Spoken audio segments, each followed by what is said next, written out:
Hello, this is the last unit of block 7 and the last unit of this course, which is unit 29. The question of environment. What is an environment? The topics to be covered are environment, its meaning, importance of environment education, environment reforms, initiatives in India, post-Rio progress and appraisal, challenges ahead. Since we are talking about the word environment, we should know what it is. Environment किसे कहते हैं? जहाँ हम जी रहे हैं उसके आसपास की सराउंडिंग, पेड़ पौधे, आकाश, हवा, पानी, ये सब कैसा है, इसको ही हम एनवायरनमेंट कहते हैं। इसके बारे में हमने अब आगे पढ़ना है कि ये क्या चीज़ है और इससे क्या हो रहा है, ये कब तक चलेगा, कब तक इसका खात्मा होगा। Environment meaning: the world of human beings, the flora and the fauna living in and around us are the natural resources which constitute Panch Mahabhuta. यानी कि जो ह्यूमन बींग्स की दुनिया है, इंसान की दुनिया है,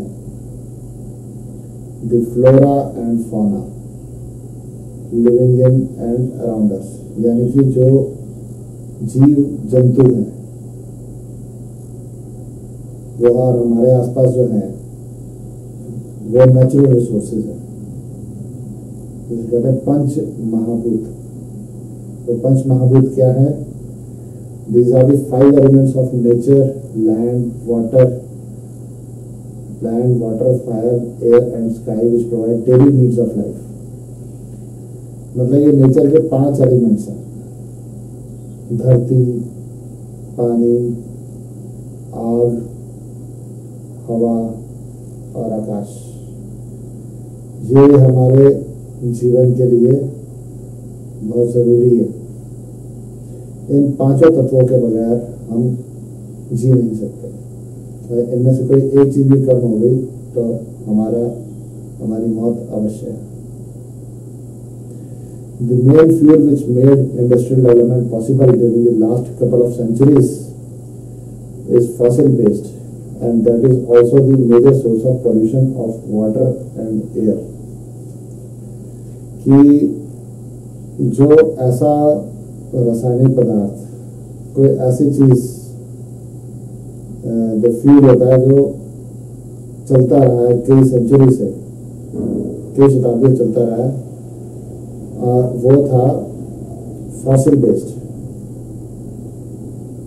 यानी कि जो फॉसिल किसे कहते हैं? जो पत्थरों के बीच में जो चीज बंद हो गई, कोई जानवर जो है उसके ऊपर आगे पत्थर बन गया समय के हिसाब से, तो उसके वजह से उसका अवशेष क्या हो गए, वो ये फ्यूल बन गया, petroleum, coal, and that is also the major source of pollution of water and air. वही पानी और हवा का सबसे बड़ा पॉल्यूशन कर रहा है। तो जो एनवायरनमेंट है उसका मतलब क्या निकला? जो इस धरती पर जीने के लिए जरूरी है, जो आसपास उसके, इंसान के आसपास कुदरत की तरफ से दिया गया है। जैसे 5 तत्व में बोले: धरती, आकाश, हवा, पानी, आग। धरती जहाँ पर हम रहे, हम हवा में तो रह नहीं सकते, स्पेस में हम रह नहीं सकते। हमें खड़े होने के लिए, बैठने के लिए, लेटने के लिए हमें धरती चाहिए, उसके बगैर हम सोच नहीं सकते कुछ भी। पानी हमारी जिंदगी का सबसे अहम हिस्सा है, इसके बगैर हमें कुछ हम जी नहीं सकते। आग की भी हमारे शरीर को जरूरत है, अंदर हमारे आग ही है, हवा उससे हम सांस लेते हैं, ऑक्सीजन हवा में मौजूद होती है, सांस लेने के हम 1 सेकंड जिंदा नहीं रह सकते। आकाश से ही हमें ये सारी चीज़ें मिली, धरती भी हमारी आकाश में से ही आई है, उससे सब कुछ हमें मिलेगा। तो ये एक बहुत ही अहम हिस्सा है, मतलब जीने के लिए ये एनवायरनमेंट की हमें ज़रूरत है। और इस एनवायरनमेंट में अगर कोई इम्बैलेंस हो जाए, कोई चीज़ की कमी हो जाए या कोई चीज़ बहुत ज़्यादा हो जाए, तो उससे सीधा इंसान और बाकी जीव जंतुओं को नुकसान पहुंच सकता है। उनकी उत्पत्ति खत्म हो जाएगी, उनका वेरी सर्वाइवल जो कहते हैं वो ही खत्म हो जाएगा, जीना ही मुश्किल हो जाएगा या एकदम खत्म हो जाएगा। Importance of environment education. Environment और ecology is essentially a field or case-based subject and has generation of familiarity with the world of one's surrounding should be an important aim of education. Environment और या ecology ये एक अलग से subject होना चाहिए जिससे कि इसकी अच्छी तरह से इन डेप्थ स्टडी हो सके। इंसान को पता चलना चाहिए कि यह उसके लिए कितना ज़्यादा जरूरी है।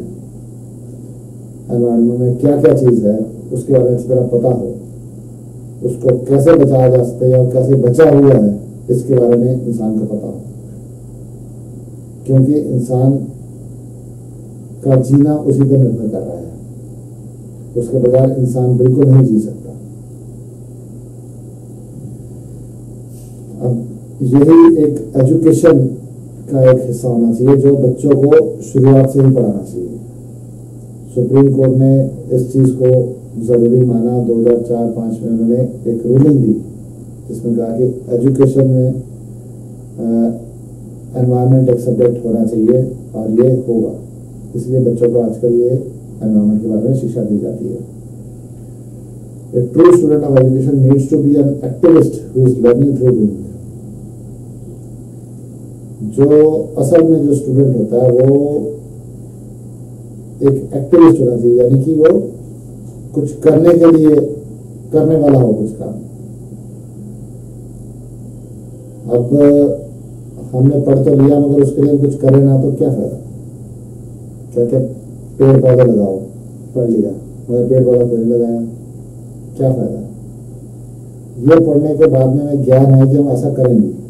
अगर बच्चे कुछ पढ़ते हैं उन्हें सिखाया भी जाए, ट्री प्लांटेशन होती है ना कई जगह पर, स्कूल पर यहाँ पर पौधे लगा रहे हैं, यहाँ पर पौधे लगा रहे हैं बच्चे, तो ये उनको एक्टिविस्ट बनाने की कोशिश हो रही है कि यही जीना है, इसी से भी ऑक्सीजन हमें मिलेगी। पेड़ पौधे ही ऑक्सीजन देते हैं जिससे हम सांस लेते हैं और जी रहे हैं। और यही अगर हर कोई सोच ले तो पेड़ पौधे ठीक मात्रा में धरती पर आ सकते हैं। नहीं तो इसका सिस्टम खत्म हो रहा, ऊपर ओजोन लेयर खत्म हो रही है जो कि एक सूर्य की खतरनाक किरणों को धरती पर आने से रोकती है। अब एक वर्ड आ रहा है ग्लोबल वार्मिंग। उसका क्या मतलब है कि धरती हर 10 साल में 0.4% या 0.04% कुछ एक मात्रा है वो गर्म होती जा रही है। अभी आपने नोट किया होगा दिल्ली में 47.8 डिग्री टेम्परेचर हो गया। जीना मुश्किल हो रहा था लोगों का, इतना गर्म हो रहा था कि पूछिए मत। लोगों ने एसीज बनाए हुए हैं, एसी में जो रह रहे हैं, पर जो लोग सड़कों पर रहते हैं उनका क्या हाल था, वो तो जी नहीं पाएंगे। और एसी से हम क्या कर रहे हैं, अगर एसी के बाहर हम खड़े होकर एक बार देखें तो बाहर इतना गर्मी आ रही है कि पूछिए मत। वो एसी भी उस गर्मी को बढ़ाने में सहयोग दे रहा है। उस एसी का भी योगदान, और दुनिया में कितने एसी लगे हुए हैं। एक घर की बात अलग है, बड़े बड़े एसी है, कई टन के एसी है, वो लगे अंदर थोड़ी ठंडक लेने के लिए। आपने पूरे एनवायरमेंट को खराब कर दिया। कूलर जो है वो एनवायरमेंटल फ्रेंडली होते हैं क्योंकि उससे कोई चीज वो कंडीशनिंग नहीं होती। एसी जो है एनवायरमेंट के खिलाफ है। लोगों को नेचुरल वे में रहना जीना सिखाना चाहिए। कॉलोनीज कई तरह की कट जाती हैं, लोगों को हवा पानी ठीक तरह नहीं मिल पाता। ये चीज जो है कुछ इस तरीके से घर बनेगी, हर किसी को हवा पानी ढंग से मिले। लोग गांव को छोड़ के शहर की तरफ आ जाते हैं, गांव में जमीन काट काट के अपना कॉलोनियां बनाते हैं, बिल्डर को देते हैं पैसा कमाने के लिए काम। जबकि वहां पर जो एग्रीकल्चर लैंड है वो भी खत्म होता जा रहा है, फॉरेस्ट काटते जा रहे हैं क्योंकि वहां पर बिल्डिंगें बनानी है। कितना नुकसान हो रहा है इस एनवायरमेंट को, ये कोई नहीं सोच रहा। तो इस चीज की तरफ जब तक खुद ध्यान नहीं दिया जाएगा तब तक कोई फायदा नहीं होगा। दिल्ली में जो आज से 50 साल पहले थी आज नहीं है। आज हैरान हो गया वो 50 साल पहले का आदमी जिंदा होके आ जाए तो देखिए क्या बन गया दिल्ली का। इतनी ग्रीनरी तब होती थी और अब ग्रीनरी का नामो निशान नहीं है दिल्ली में। दिल्ली से बाहर निकलना पड़ता है ग्रीनरी में, कोई पार्क भी जाओ तो वहां भी घास ढूंढना पड़ता है, घास भी नहीं होता कई बार, पेड़ पौधे बेकार हो गए थे। बड़ी दूर दूर से कोई खास जगह पर जाता है, वहां पर लोग पैसे देके जाते हैं कि हम अंदर चले जाए। Environment reforms initiatives in India, Hindustan में एनवायरमेंटल रिफॉर्म्स क्या क्या किए गए। As a civilization with holy traditions, Indians have learned to adjust with nature as matter of living habit। जो हमारी एक सिविलाइजेशन डेवलप हुई है इसमें ये एनवायरमेंटल फ्रेंडली थी। जानवरों को मारना नहीं, उनकी पूजा करना, पेड़ों की पूजा करना, पीपल की पूजा करना, काटना नहीं, जड़ी बूटियों का ध्यान रखना, उनसे सब कुछ पाना, कब वो फल इस पर डिपेंड करना, ये सारा क्या था? ये नेचर की पूजा थी। धरती की पूजा करी, धरती को मां माना गया है, आकाश को पूजा गया है, वरुण देवता को पूजा गया जो हवा का वो भगवान माना जाता था, इंद्र देवता को पूजा गया जो बरसात देता था, और जो नदियां हैं उन्हें पूजा गया है, पवित्र माना गया। क्यों? इससे क्या दर्शाया जाता है कि इससे है कि जो हिंदुस्तान के, जो इस देश के, भारत के हैं, वो नेचर को पूजते थे और नेचर ही भगवान है। क्योंकि अगर नेचर डिस्टर्ब हो गया तो सब कुछ खत्म हो जाएगा। अभी आपने पीछे देखा है पिछले साल क्या हुआ, लोग तीर्थ यात्रा पे जाते हैं, हरिद्वार, केदारनाथ, वहां लोग गए तो क्या हुआ? वहां पर गंगा में कितना पानी आया और कितने लोग खत्म हो गए, कुछ पता ही नहीं, आते नंबर नहीं बता सकता हूँ कितने लोग मारे गए। क्योंकि नेचर से कुछ ना कुछ छेड़छाड़ हुई है जो यहाँ पर फर्क नजर आ रहा है। जो फ्लड्स आते हैं या फिर जो कुछ और भी नुकसान होता है, अर्थक्वेक्स आते हैं, वो नेचर से छेड़छाड़ से आ सकते हैं। जिसपे हम रह रहे हैं, अगर वही ना रहे तो क्या रह जाएगा? The government leadership, ably supported by green judicial interventions, has made life once again livable with the introduction of environmental reforms। Government ने ग्रीन रखने के लिए धरती को काफी सपोर्ट किया और उसको जो जुडिशरी है उसने आगे से सपोर्ट किया। गवर्नमेंट ने लॉ बनाया तो उसके लिए जुडिशरी का उसे सपोर्ट मिला, जिससे कि एनवायरमेंटल रिफॉर्म्स हो सके। कैसे? जैसे United Nations conference on human environment, UN भी एक कॉन्फ्रेंस उसने करी थी, 92 में करी थी, 2004 में, 2002 में करी थी, जिसमें एनवायरनमेंट को ठीक करा जा सके, उसको प्रोटेक्ट करा जा सके। स्टॉकहोम डिक्लेरेशन हुआ था, protection and improvement of environment and safeguarding of forest and wild life. मतलब जंगल और वाइल्ड लाइफ जो वहाँ पर जीव जंतु रहते हैं उनको बचाने का पूरी कोशिश हुई है। उसके लिए ट्रीटीज करी गई हैं, कॉन्फ्रेंस करी गई है। और इससे ये सारे की सारी चीज सिर्फ एनवायरमेंट को बचाने की हो रही है। अगर इसमें भी दिक्कतें आ रही हैं तो देखते हैं, क्या आगे देखते हैं। पोस्ट रायो progress and appraisal. The principle and objective laid down by the Stockholm Resolution were confirmed by the Rio de Janeiro Summit on June 14, 1992, which was adopted the now famous Rio Declaration.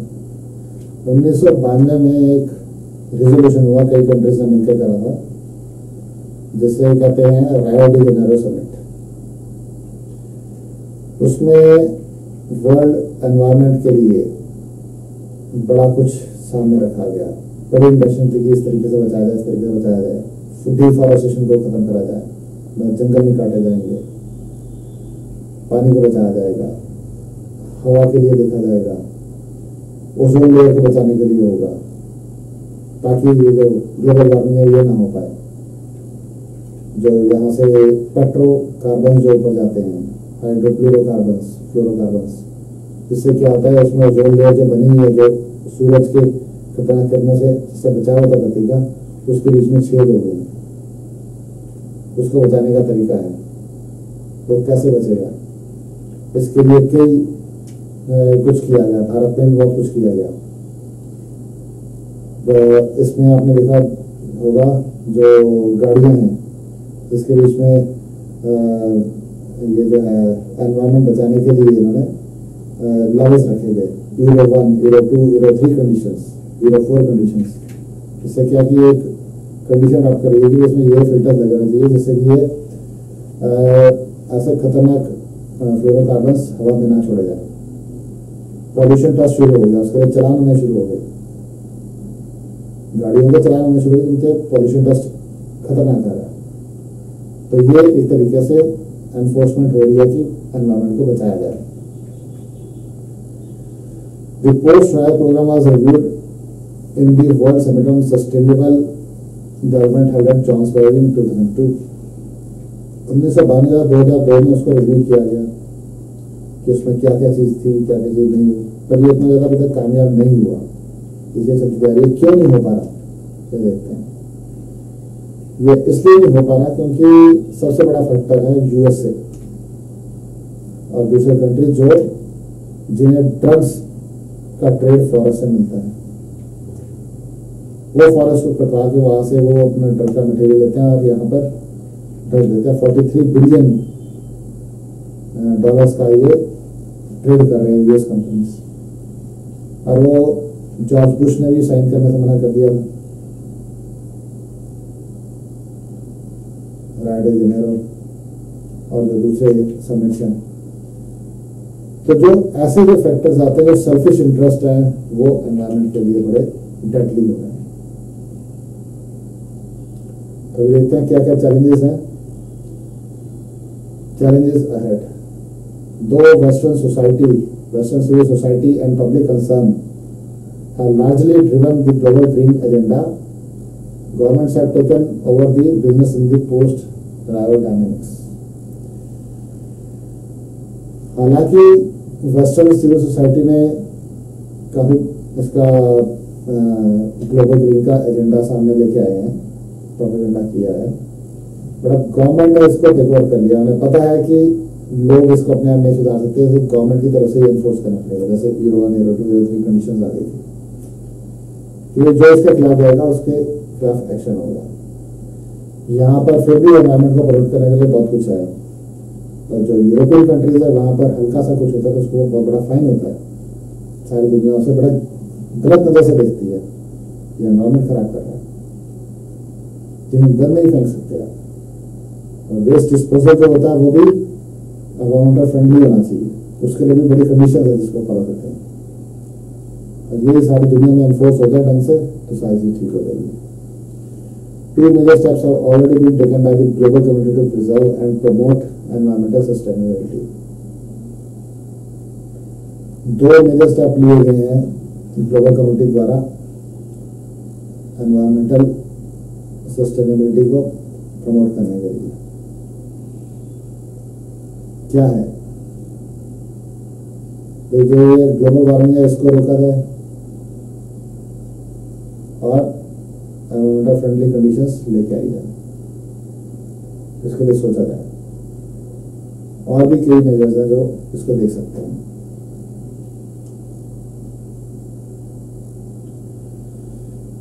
अब basically ये चीज आता है कि environment जो है, पहली चीज तो ये है कि एनवायरनमेंट प्रोटेक्ट हो। कैसे प्रोटेक्ट हो? जो नेशनल इंटरेस्ट है उसको हटा के एनवायरनमेंट प्रोटेक्ट हो। पहले तो दुनिया को देखा जाए, एक दुनिया को पूरा एक देखा जाए, ये ना देखा जाए कि ये देश अलग है, ये देश अलग है। इसके लिए लाभ पूरी दुनिया के लिए एक हो। नेशनल इंटरेस्ट उसके नीचे हो, सबसे ऊपर वर्ल्ड एनवायरनमेंट हो, जिससे कि इकोलॉजिकल सिस्टम वो खत्म ना हो। वो चीज स्ट्रिक्टली एनफोर्स हो यूएनओ की तरफ से, ताकि कोई वेस्टेड इंटरेस्ट वाला उसका कदर नहीं कर सके। यूएसए जो बीच में इसके इंटरफेयर कर रहा है, उसकी इंटरफेरेंस यहाँ से हटाई जाए और पूरी दुनिया पावरफुल हो कि ऐसे इंटरेस्ट को खत्म कर सके, अपोज कर सके। इससे ही एक एनवायरमेंट हमारा बचा जा सकता है, नहीं तो इसका कोई चांस नहीं है। दुनिया से पूरी बिगड़ जाएगी, सारा इकोलॉजिकल बैलेंस खत्म हो जाएगा और दुनिया एक दिन ऐसे ही खत्म हो जाएगी। Thank you. This is the end of the course.